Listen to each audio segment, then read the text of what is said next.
한국의 훌륭한 교육 시스템은 전 세계에 귀감이 되어오고 있습니다.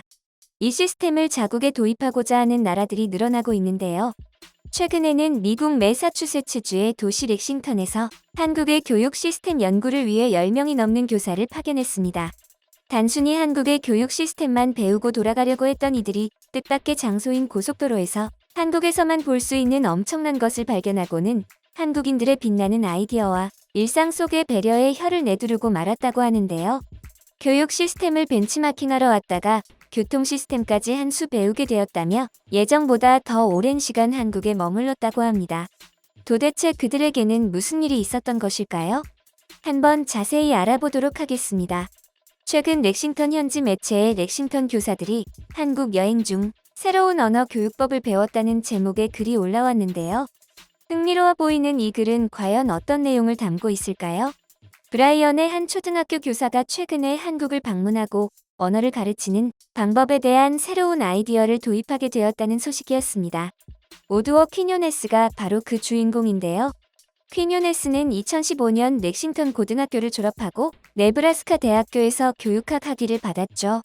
퀴뇨네스는 현재 브라이언 초등학교에서 스페인어를 가르치며 네브라스카 대학교에서 ESL 교사 과정을 받고 있습니다. 네브라스카 대학교의 제넬 리브스 교수는 그를 풀브라이트 장학 프로그램으로 한국에 보냈습니다. 풀브라이트는 미국 국무부의 장학 프로그램이며 미국 정부가 자금을 지원하는데요. 교육학과의 리브스 교수는 2019년 한국을 연구하기 위해 교육열 한국 교육 시스템이 네브라스카 K-12 교사에게 주는 교훈이라는 주제로 프로젝트 연구비를 지원받았습니다. 하지만 코로나19로 한국 방문이 2년이나 연기되었죠. 하지만 2022년 6월 16일에 마침내 퀴뇨네스와 네브라스카주의 교사 11명은 한국에 가게 되었습니다. 한국에서의 3주간의 여행은 네브라스카 교사들의 한국어 학습으로 시작했습니다. 퀴뇨네스는 한국어를 배우며 영어를 처음 배우는 학생들과 같은 경험을 했다고 합니다. 퀴뇨네스는 처음으로 한국의 수도인 서울을 방문했는데 인구 970만 명의 대도시의 모습을 보고 충격을 받았다고 합니다. 그가 대도시 출신이 아니었기 때문이라는데요. 놀랍게도 서울은 세계에서 5번째로 큰 대도시입니다. 퀴뇨네스는 남산에 있는 서울타워에도 방문했죠. 774피트나 되는 타워는 서울에서 2번째로 높은 곳입니다. 다른 교사인 피아 데브리스는 동료 교사들이 서울에서 보고 가장 충격받은 것은 지하철이었다고 하는데요. 서울의 지하철을 체험한 그들은 서울의 지하철은 빠르고 저렴하며 안전하기까지 합니다. 우리는 지하철을 타고 서울을 누볐죠. 안내도 직관적으로 되어 있어서 플랫폼을 헷갈릴 일도 없었는데 갈아타는 것마저 쉬웠습니다라며 극찬했습니다. 또 그들은 서울 지하철 어플을 사용했는데요. 그 어플은 비단 지하철 지도만 보여주는 것이 아니라 출발역과 도착역을 선택하면 환승 지점과 시간까지 알려주기까지 했습니다. 한편 퀴뇨네스는 버거킹이나 KFC처럼 미국인들에게도 익숙한 체인점에도 방문했는데요. 프랜차이즈라서 맛이 똑같을 줄 알았으나 놀랍게도 미국의 그것보다 훨씬 산뜻하고 건강한 맛이어서 깜짝 놀랐다는 소감을 전했습니다. 미국에서 파는 햄버거와 감자튀김 등은 더욱 짜고 기름져서 묵직한 느낌인데 반해 한국의 음식은 뭔가 달랐던 것이죠. 한국에 오더니 벌써 한국인을 닮아버렸는지 점심을 햄버거로 먹었으니 저녁은 한식을 먹으러 갔습니다. 그런데 한식당에서 또 놀라고 말았는데요. 한국 요리는 주로 밥과 국수, 두부, 채소의 생선과 고기 반찬이 있죠. 전통 한식은 다양한 반찬과 밥으로 이루어집니다. 모든 식사에는 다양한 반찬이 함께하죠. 특히 김치는 모든 식사 자리에 등장하며 그만큼 가장 유명한 한국 음식입니다. 퀴뇨네스는 한국의 빙수를 맛보고 빙수를 무척 좋아하게 되었다고 합니다. 빙수는 연유, 과일 시럽, 달콤한 떡, 생과일, 아이스크림, 팥 등을 올려 먹는 한국식 얼음 디저트죠. 처음 빙수를 받으면 숨이 막힐 정도로 근사해서 먹기가 어렵다고 했다는데요. 그들은 한국에서 지내는 동안 다양한 빙수를 먹었습니다. 처음에는 얼음, 바닐라, 아이스크림, 연유, 팥, 떡을 올린 팥빙수를 먹었죠. 디저트에 팥을 넣는다니 생소했지만 예상치 못한 식감에 빠져들었다고 하는데요. 퀴뇨네스는 완전히 빙수 매니아가 되었죠. 한편 교사들은 북한과의 국경인 비무장지대에도 방문했습니다. 그들에게 DMZ 방문은 새로우면서도 한편으로는 무섭기도 했다고 하는데요. 이름은 비무장지대이지만 실제로는 세계에서 가장 많은 무기가 있는 국경이기 때문이었죠. DMZ로 가는 길에는 지뢰 경고판도 보였습니다. 이들은 한국전쟁 직전에 남한에 잠입하기 위해 북한에서 판단 골 중 하나도 견학했다고 합니다. 교육 시스템 연구를 위한 한국 출장이었는데 첫 일주 동안은 목적보다 서울 관광에 올인한 모습인데요. 이후 2주차부터는 드디어 교육 시스템을 배우기 위해 강원도 춘천의 교육 현장을 방문했습니다. 그들은 춘천교육대학교, 춘천교대 부속초등학교, 춘천중학교, 강원 외국어 고등학교, 해솔학교 등을 방문했죠. 그들은 모든 교실에서 스마트 TV, 태블릿 PC, 컴퓨터 등 테크놀로지를 활용하는 것을 보고 깜짝 놀랐습니다. 한국에서 테크놀로지는 학생의 모든 일과에 통합되어 있다고 느꼈죠. 학교에서 놀라운 경험을 했지만 그보다 더 놀라운 경험은 도로 위에서 펼쳐졌습니다. 춘천과 서울을 잇는 고속도로였죠. 춘천에서 서울로 돌아가는 길에 고속도로를 탔는데 앞차의 모습이 특이했던 것인데요. 세상에, 저 트럭은 뒤에 눈이 달렸네. 저 트럭에도 눈이 달렸어.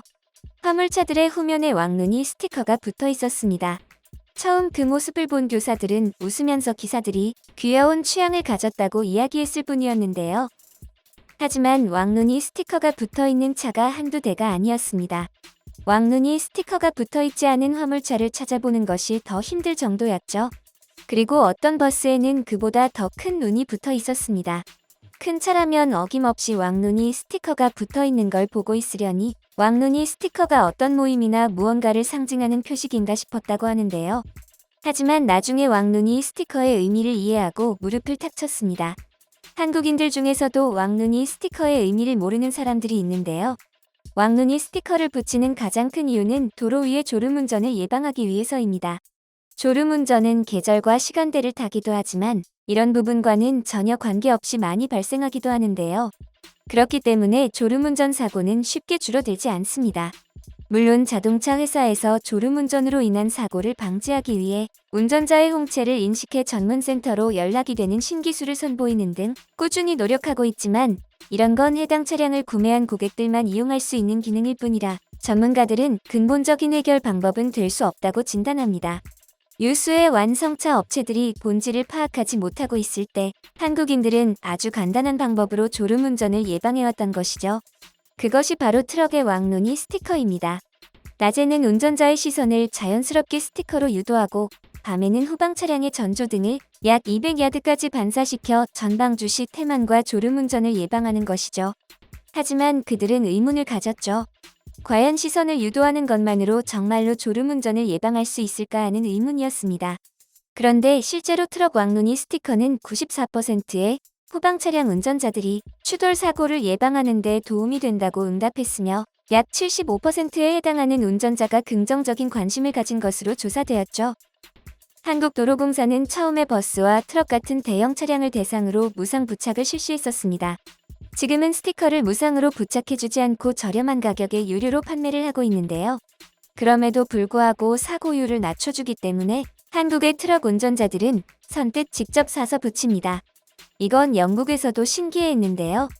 영국의 뉴캐슬 대학 연구팀에서 이 스티커가 사람의 심리에 어떤 영향을 미치는지 조사하기도 했습니다.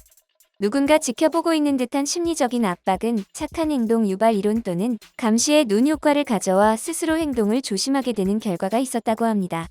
이런 경험들 후 퀴뇨네스는 한국 문화와 사랑에 빠졌다는 표현을 서슴지 않았는데요. 그 말을 하면서 한국인들이 서로를 존중하는 모습이 매우 멋져 보였다고 했습니다. 또 많은 한국인들은 점잖고 조용해 보인다고 했죠. 해외에 퍼져 있는 화끈한 한국인들의 이미지와는 사뭇 달랐습니다. 퀴뇨네스와 동료 교사들의 한국 체험기는 여기까지인데요. 한국의 교육 시스템만 배워서 돌아가려 했던 처음 취지와는 달리 전개되었음은 물론 그들은 잘 몰랐던 한국이라는 나라의 멋진 모습과 한국인들의 타인에 대한 배려에 푹 빠지게 되었습니다. 그들은 본국으로 돌아가서도 학생들에게 한국 얘기를 자주 해준다고 하는데요.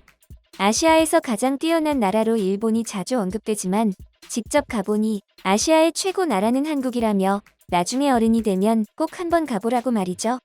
한국은 다른 나라에 비견할 수 없는 성장 속도를 자랑했습니다.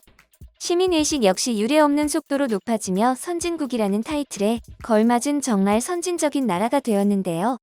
이렇게 한국이 더 좋은 나라가 되면서 한국으로 출장을 오는 외국인들이 많아지고 실제로 멋진 서울의 모습을 보고 돌아가 아이들에게 한국의 대단함을 설명하는 경우도 많아지고 있습니다.